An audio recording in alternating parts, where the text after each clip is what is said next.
Hello, you're watching Enemy. I'm Jordan Bassett, and we're here at NYC Downlow, Glastonbury's long-running gay club. And I'm here with Jonny Woo, drag superstar, East London legend, and NYC Downlow veteran. Jonny, how are you doing? I'm fine. I'm not sure how I feel about being called a veteran. Okay. I did actually just say to my friend the first time I came here was to the NYC Downlow, and I was 34. Okay, all right, okay. What would you prefer? It's fine. I'm legend. Man, I can just about deal with legend. Oh, okay. Yeah. Right, so can you tell us a little bit about NYC Downlow and its place in Glastonbury? Well, the NYC Downlow is Glastonbury's first gay club, really. That's what it is. It's themed around a New York club in the 80s. So it's the music at the time was kind of very much with Horse Meat Disco. So it's very much kind of a more of a retro sound in the music as well. When people come in, they get to pay for moustache. So that was the theme of like the clones and all that kind of stuff. But now it's just become, it's become a really fantastic queer space with fantastic music, current and kind of house disco from kind of like the late 70s forward. And it's the place to be in the evening. People come here. It's the late night permissive club where, you can explore those corners of your sexuality that you haven't explored yet. Could you elaborate a little bit and tell people what they would expect to see once they go through those doors? Once you go through those doors, on your left there's a dark room. You can go in there if you wish, and you can come out whenever you please. Once you get into the club, it's very dark, there's flashing lights, there's a lot of men with their tops off, dancing around all over the place. Drag queens dancing around on the stage, me barking over the microphone, and probably some international DJ from LA or something bashing out some top tunes from the late 80s. Right. Okay, so NYC Downlow is part of Block 9, which is like the clubbing district in Glastonbury, which is bigger than ever this year, I think, and it's grown with an installation called Icon, which is like a big screen just over in the next field. Why do you think Block 9 is so sort of essential to Glastonbury? Like, why does it bring to the festival, and why does it keep getting bigger?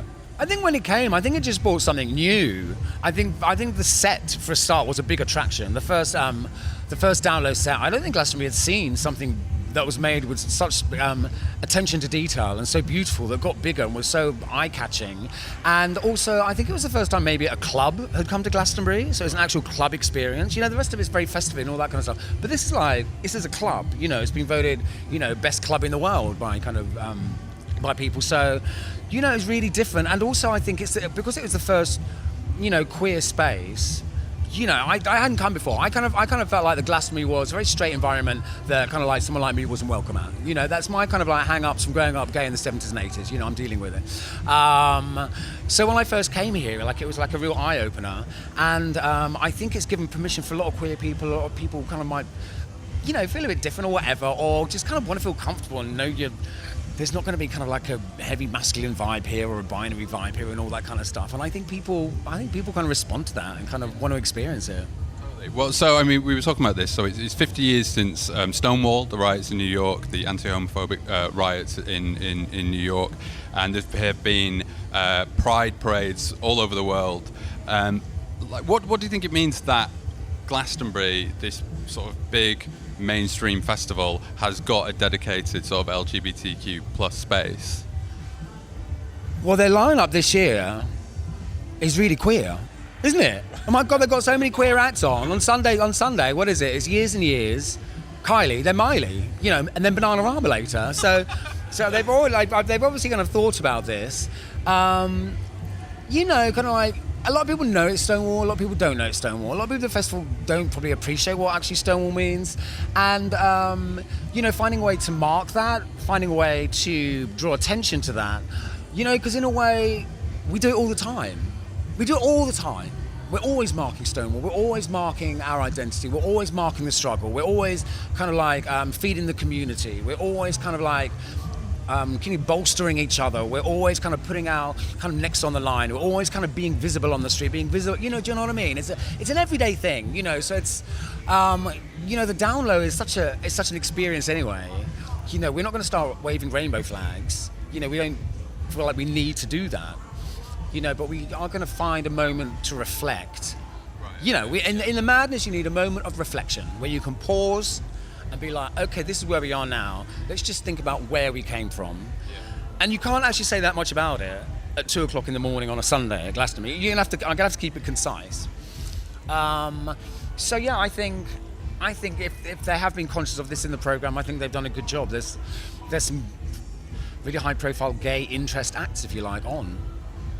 And when you first came, did you come as a punter or a performer? I came as a performer. Right. Okay. So could you tell us just lastly, like what role you bring to NYC Downlow? I kind of get together all the drag queens and the dancers and shuffle them around, make sure they get on the bus. You know, I used to do all the choreography and all that kind of stuff, but I've got this lovely choreographer called Lottie who kind of does a lot of that now. You know, I'm on the microphone. I kind of keep the spirit going and do all the intros to all the DJs and all the acts and all that kind of stuff. But yeah, I was kind of like, there's only a few of us. There's Luke Howard, James Hillard, Rob, apart from Gideon and Steve, maybe others in the crew. There's not many who've been to every single one.